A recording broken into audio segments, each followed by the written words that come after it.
Congratulations on Split. It's been a long time since the movie scared me, and Split really did scare me. It was one of those movies where I went home that night and it stayed with me to the point where I was lying in bed and I was trying to sleep, and then I thought there was somebody in the room with me.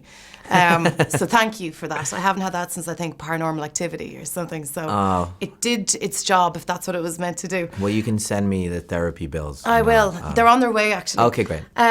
I have three kind of curious questions that I want to ask you about the movie yourself. They might maybe seem a little bit odd, but I was thinking about these. And one is your choice of names for the different identities that James McAvoy's character had.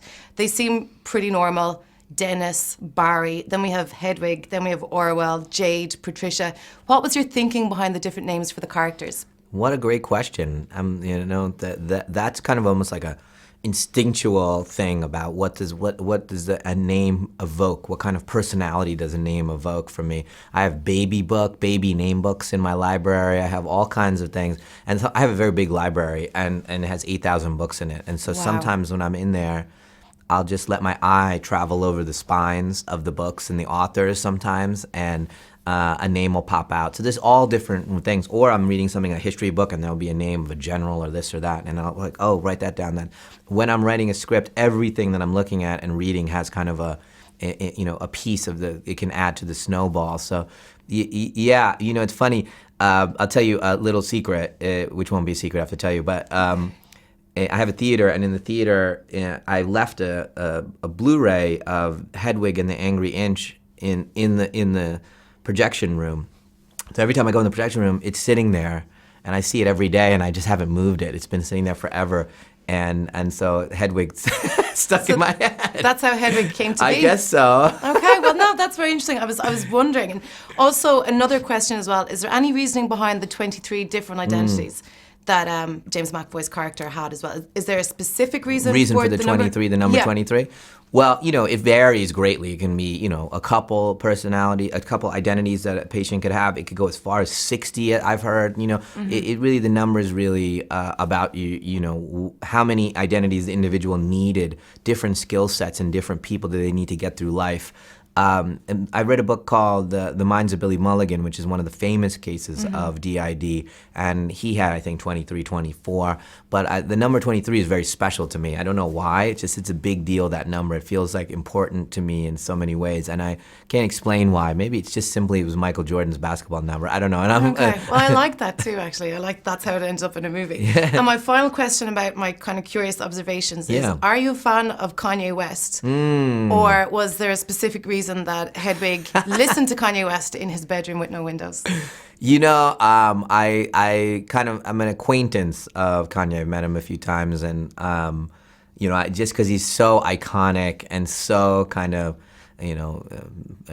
controversial and like a lightning rod, and his music is so provocative. So I thought it was funny that a 9-year-old was obsessed by Kanye. I thought the same thing too. I was like, really? A 9-year-old listening to Kanye West? I was like, that's interesting. So it stuck with me, throughout the movie.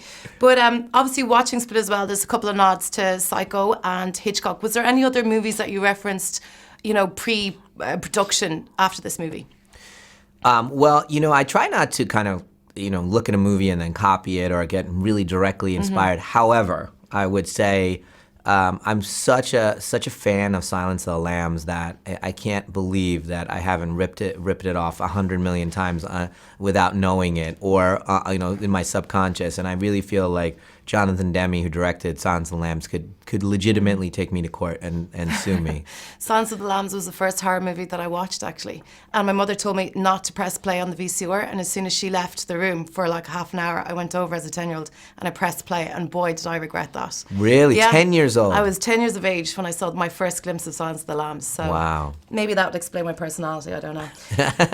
You're obviously a fan of the big twist, and what I've always wanted to know is, do you know starting off that you're going to put a twist in this movie, or do you decide halfway, or how does it work for you?